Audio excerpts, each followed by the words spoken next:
Assalamualaikum warahmatullahi wabarakatuh. Good afternoon, everybody. We will presentation about reforming capitalism on Form Group 2. And in member 1, Anissa Nikmah Apriliana. 2, me, Diazing Rosawahidiana. 3, Lintang Lendrinas Titi. 4, Salasa Fatmala Karsita. 5, Nanda Pestu Pratiwi.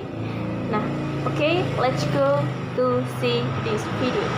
Kami dari kelompok 2 akan membahas beberapa konten dalam presentasi ini. Nah, yang pertama adalah part 1, yaitu gradual change. Nah, yang kedua adalah part 2, yaitu system change.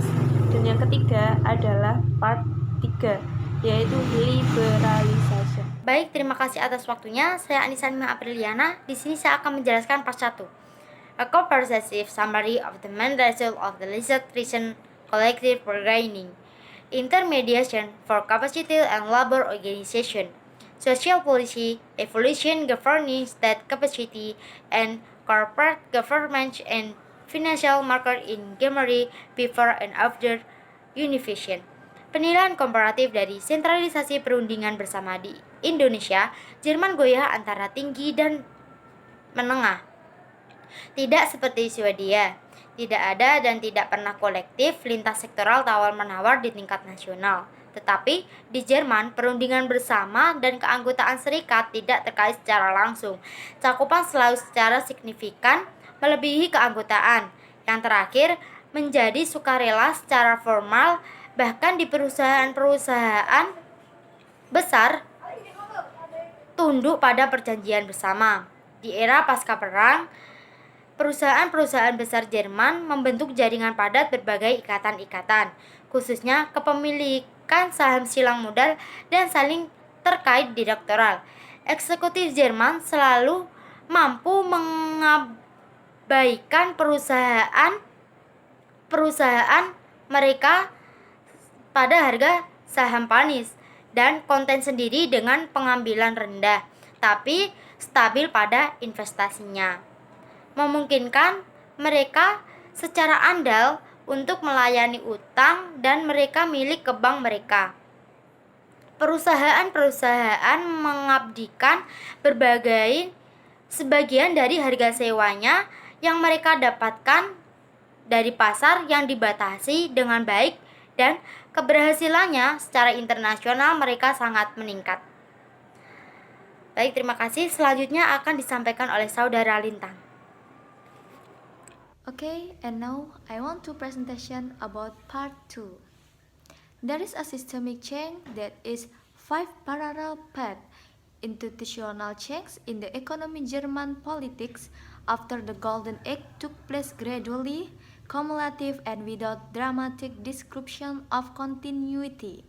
For 5 sectors, independent but interrelated, managed to build change faster during about 3 updates.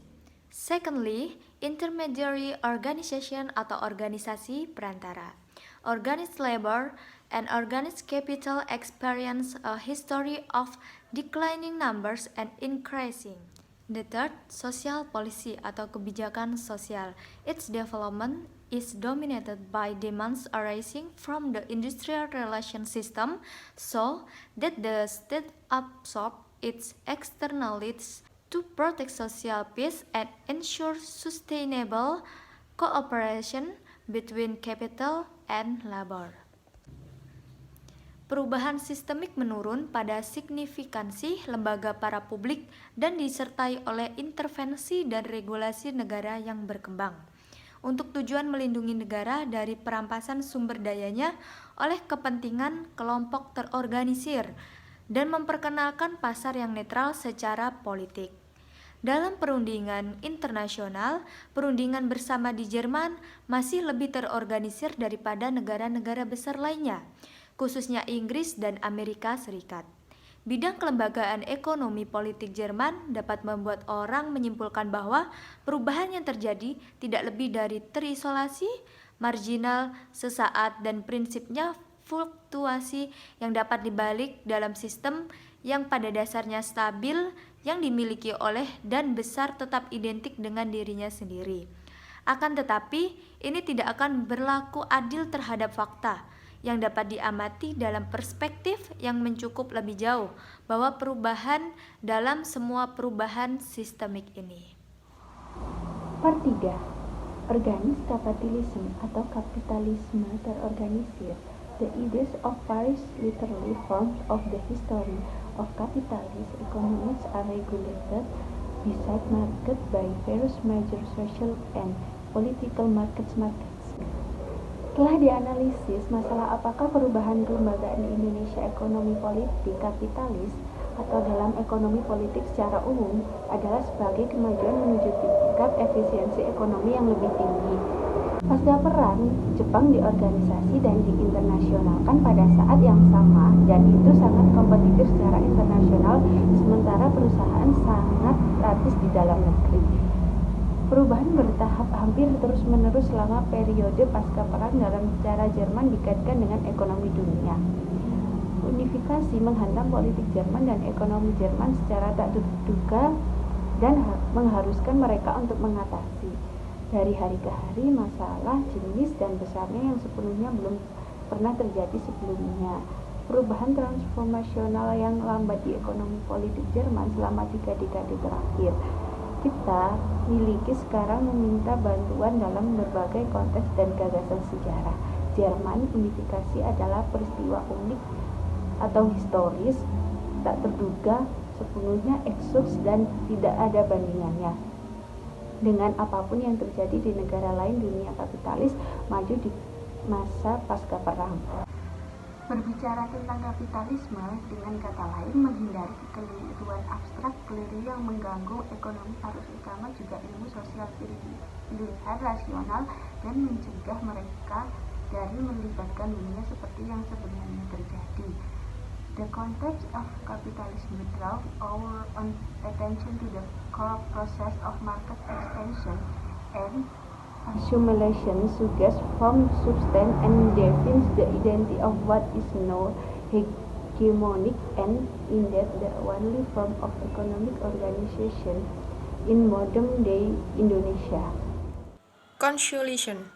After learning in the book Reforming Capitalism, it can be called that at the end of this book, the German model of political economy and the current transformation of something, however, will not convince those who believe in the existence of capitals and permanent divide into or more variants. Salah satu pokok utama buku ini adalah untuk meyakinkan pembaca bahwa sudah waktunya untuk berpikir lagi tentang kesamaan kapitalisme. Lembaga-lembaga ekonomi politik tidak bisa benar-benar dipahami satu persatu terpisah satu sama lain, tetapi hanya sebagai unsur-unsur sistem sosial yang lebih besar di mana mereka berada dalam. Selain itu harus dipahami bukan sebagai struktur statis, tetapi sebagai dinamis proses. Ini menyiratkan bahwa perubahan kelembagaan sementara benar populer di penelitian dan teori hari ini harus dianggap bukan sebagai subjeknya sendiri, tetapi sebagai fitur konstitutif dari setiap formasi sosial yang membutuhkan sosial segala macam. Sistem harus dipahami dengan cara yang menghindari pembuatan ilusi keseimbangan statis sebagai kondisi empiris atau ideal. Mereka yang curiga bahwa agenda buku ini sangat luas dan tidak mudah ambisius, yang berlebihan mungkin benar. Merekonstruksi evolusi lebih dari 1/4 abad dari 5 kompleks kelembagaan atau sektor, dari contoh nasional terkemuka tentang apa yang disebut non-liberal kapitalisme. Penyelidikan berlanjut dengan cara induktif semu, menindaklanjuti dan menggambar manifold implikasi teoritis dan pertanyaan yang diajukan oleh pengamat empirisnya. Perubahan kelembagaan dalam ekonomi politik Jerman, mengutip subtitle buku, terbukti telah dan akan terus meningkat. Thus the presentation of Group 2. may be useful. Thank you for watching. Wassalamualaikum warahmatullahi wabarakatuh. See you.